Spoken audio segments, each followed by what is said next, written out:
So this handsome man is a designer for this beautiful amp. Would you like to introduce your new product, Justin? Sure.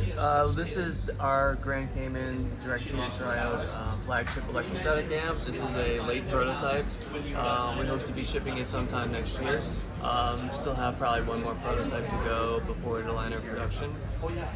So just to show you around the amp itself, it's a single chassis amp. Overall, it takes up a little bit less room than the Blue Hawaii when you factor that the power supply is enclosed.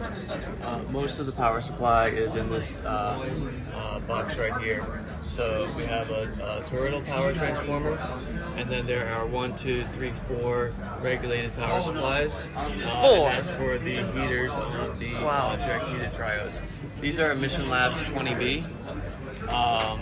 So it's a super linear tube, much more linear than say an NEL34. And then we have driver tubes for those direct heated triodes, 12 SL7s for gain and 12 SN7s on the input. And then we also have 3 slide switches right here that will let you choose between 6.3 and 12.6 volt tubes for each 3 of these stages. So for example, you could have 6 SS7 here, and you could still have 12 SL7 here. Here you could have ECC99, you could have a 12 BH7. There's a bunch of different things you could do. You can also put 9-pin adapters on these sockets, and if you wanted to, you could use 9-pin tubes.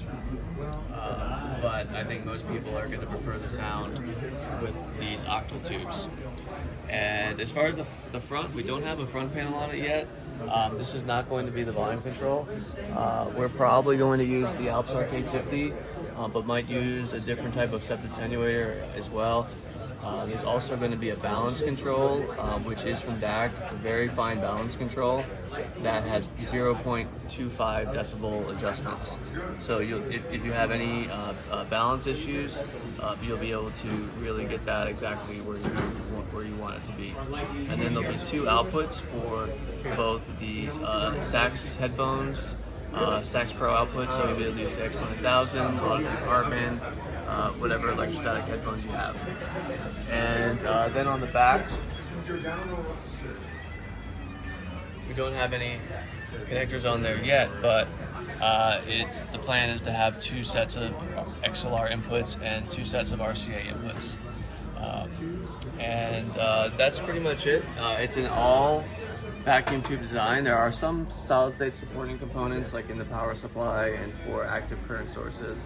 And our goal is really just to make the most linear, best sounding electrostatic amp that we could. It's a little bit more powerful than the Blue Hawaii, but I think it also sounds better, especially with the X9000. Wow, thank you. That's very comprehensive introduction.